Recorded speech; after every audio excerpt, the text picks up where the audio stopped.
Hello YouTube, and welcome to the first video in my tutorial series on how to build a desktop application style object-oriented Discord bot in Python. So the way this bot is going to work is it's going to be a lot more like a desktop application than a regular old single command flat Discord bot. Now what do I mean by that? So Discord bots are so frequently just you send a command, they send a response, and it's a 1-to-1 ratio. But what do I want to do with this bot? How is this going to be different? Well, we're going to present the user with persistent messages that have UI features attached with which the user can interact repeatedly. So these UI features are not just a one-shot thing. We're going to be able to click the buttons repeatedly, use select menus repeatedly, call up modals repeatedly. And that's going to make a cleaner and easier environment for the user to perform the tasks that our bot is going to enable them to perform. So let's talk about what this bot is, why I developed it, and why I want to make a tutorial series from it before I show you any examples. So during the pandemic, I spent a lot of time immersed in Final Fantasy XIV's role-playing community. And during this time, I managed an in-game venue, which in this case was a club. And we had a rather big Discord. There were a lot of tasks to manage in the venue and in the Discord, and so I wrote this bot as a multifunctional tool to honestly make my life easier as a manager. So this bot has character profile creation, giveaways and raffles, it has VIP tracking, it has bar buyout tracking, and goodness, it has a working time clock and a number of other things, both fully developed and things that I was hoping to develop and would love an excuse to do so now. So hopefully if people like these tutorials, I can continue to develop features for this. And ultimately what I hope to do with this tutorial series is I want to give back to the developer community that helped me so immensely during my learning process. But enough of me talking, let's take a look at what we're going to be working on first. Okay, so in addition, the primary function of this bot was to create profiles for characters that worked at our venue. So let me show you what I mean. So if I say preview profile here, and I pull up my main profile, you can see we have a really nice embedded message that's formatted, got lots of emojis, has lots of images, has sections, and it has all the information regarding the character in question. Okay, and we've also got a little close message button to keep things clean. Right, so let's look at how we input information into that, okay? This is where I consider this more of a desktop style application in the way that we interact. So let's just put details, okay? So what we've got here is we have another embedded message, and on this embedded message, it has a couple of data points that are unique to the profile. So we've got our character name. In this case, we have a job position. That won't apply to this tutorial because that was specific for the bot I created for a venue. But you can see, and we've also got color, other jobs, a URL, and you can see that we've organized these things into a smaller chunk. And then if we click on one of these buttons, it opens up a pop-up where we can change the information on the profile, and that's going to come back and that's going to update that on the message without having to send a new message as well. So that's going to keep it cleaner in the channel. Okay, and then of course we've got a done editing button, and it even pops up the profile to display it afterwards as a preview. Okay, so that's an overview of how we're going to, of what the first chunk of videos is going to be about. Anyway, I think that's enough exposition to get started, right? I'm terrible at summaries, and I think the best way to learn all of this stuff is to just jump right into the code. So let's get started. Alrighty, over here in our IDE, the first thing we need to do is go down to Python packages, and you should in your IDE have some sort of pane like this, some sort of interface to install packages, whether you're using Visual Studio or PyCharm or Sublime Text or what have you. So let's go ahead and type in PyChord, py-chord, okay, and as you can see, I have it installed already here, but this is what we're looking for. We're looking for a fork of discord.py, okay? So let's install that. Let's also install python-.env,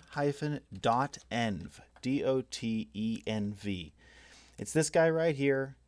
Okay, and this allows us to read a .env file. So let's make sure that we install this as well. Great, so let's minimize that. And in our project directory, since we don't really have anything besides a virtual environment yet, let's go ahead and add a Python file called main.py. All right, this is going to be the entry point into our bot. And we'll start with our imports up here at the top. But something I want to go over really quick is that I prefer specific imports. So what do I mean by that? So a lot of folks might go import Discord. And then if you want to instantiate a bot, you would say discord.bot, right? And there's nothing wrong with that. There's nothing wrong with including Discord at the beginning of the class names. However, I like to be a little bit more specific. So in the case that we're instantiating a bot, for instance, I want to say from Discord import bot, and then in order to instantiate it, I want to say bot equals bot. This reads better to me. It's a little cleaner in my opinion, and honestly, that's just the way we're going to do it. That's the way I prefer to do it. So when we do our imports, they're going to be specific and not general by importing the entire namespace. Okay, that being said, let's go back and we'll do our imports for this module now. Because up here at the top, we're going to start by importing operating system. And I know I just said that we're going to be specific, but this is one case where we're just going to import the OS namespace. Otherwise, from Discord, now we're going to be specific. Let's import bot and intents, okay? And I'll explain to you what intents are in a moment, but just for now, let's import them. And then from .env, the other package that we just installed, let's import load.env, just like that, okay? Now I'm going to drop down here and I'm going to add a horizontal rule made up of comment signs in Python. So remember, the interpreter ignores anything that comes after a comment sign on a given line, including more comment signs. So I use these throughout my code to section off functions. Okay, so this is going to be a way that I personally help visually separate aspects of my code. You don't necessarily have to do it, but it's the style that I've come to use, and I'll be using it throughout the tutorial. So enough babbling, let's go ahead and actually instantiate our bot, okay? So we're going to make a variable called bot, and we're going to set it equal to a bot. Yes, so far, so good. So I want to pass it three things. Okay, the first thing that we're going to pass our bot is the description of what our bot is. So we're going to say that Frogbot is the best multi-purpose bot. Why not? That's a good one. And then I want to pass the intents. So what are intents? Intents are .default is what I want to pass right here. Okay, so intents are Discord's permission system, essentially. So there are a handful of data points that are considered privileged. Okay, so guild member presence, for instance. So if you've ever seen a friend on your friends list, and if you click on their profile, it says playing such and such game for this many hours. That's rich presence, and that's a privileged intent. And that has more to do with activities than it is going to do with our bot, so we're not going to worry about that privileged intent. Another privileged intent is guild member leaving and joining. So if a server gets a member add or has a member leave, that's privileged. We don't necessarily want to be able to know that all the time.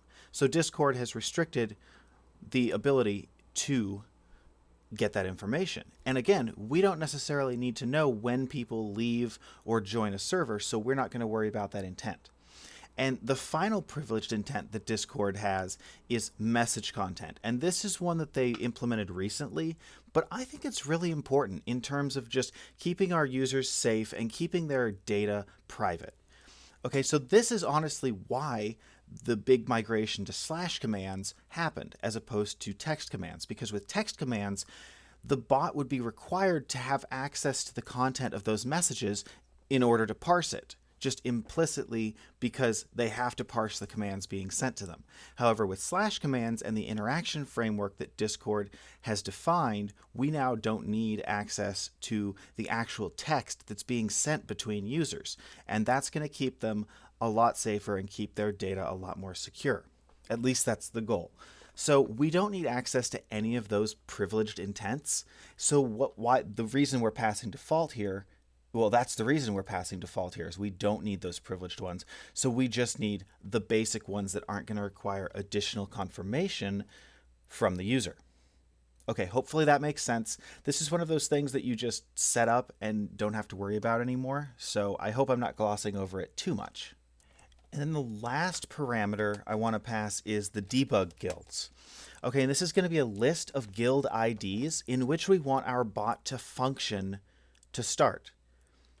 Now, why don't we just ignore this? Why do we need to pass this?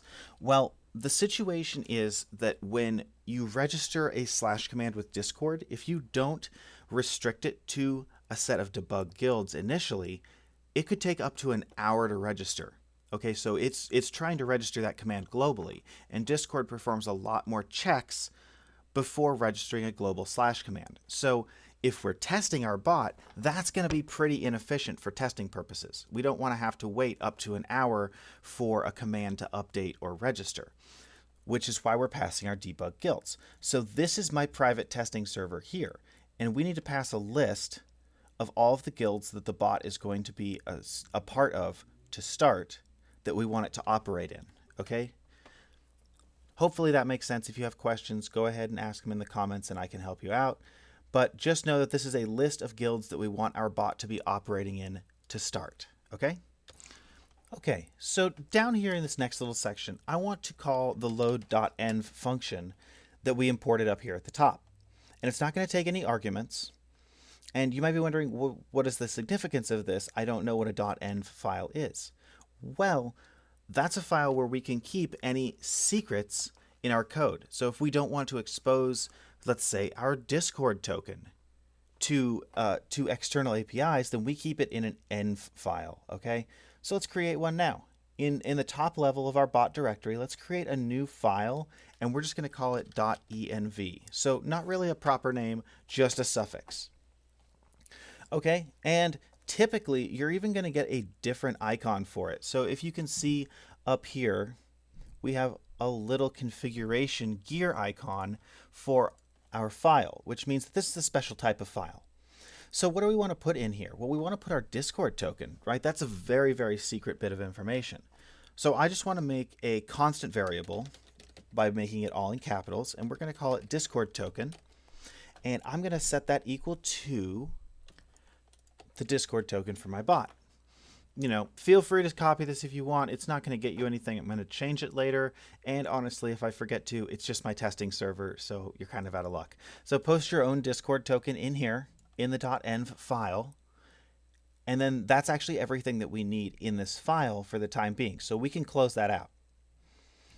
Okay, so how do we incorporate that in here now that we've loaded it? Well, the call is simple. We're just going to say bot.run, and then we want to pass in the token. This is where we pass in our Discord token, but the Discord token is in the .env file, right? Well, yeah, so let's say os.getEnv, and then we're going to say Discord token as a string right here. So whatever constant variable name you set in the env file, we pass that to the os.getEnv call, because the load.env function has brought those variables into the code. So now we can access them with this call here. Again, hopefully that makes sense. It's one of those things that when you set it up, it's good to go. So I'm not spending too much time on it. Okay, awesome. So the last thing that I want to do is I want to make an event listener. Because inherently, we don't know if we were to run our bot now, yes, it would work, but we don't know 100% that it's online. It would just be a blank terminal window. And we never want blank terminal windows. So I'm going to set up a decorator here called @bot.event. Now, what are we doing? What are we doing with this? So we're saying that we want to listen to an event that's been defined by the bot. Okay, so this allows us to pass in the function that we define underneath it as an event listener. Okay, so let's say async def, because anytime we interface with Discord in our code, the easiest way to think about it is that we need to use an async function.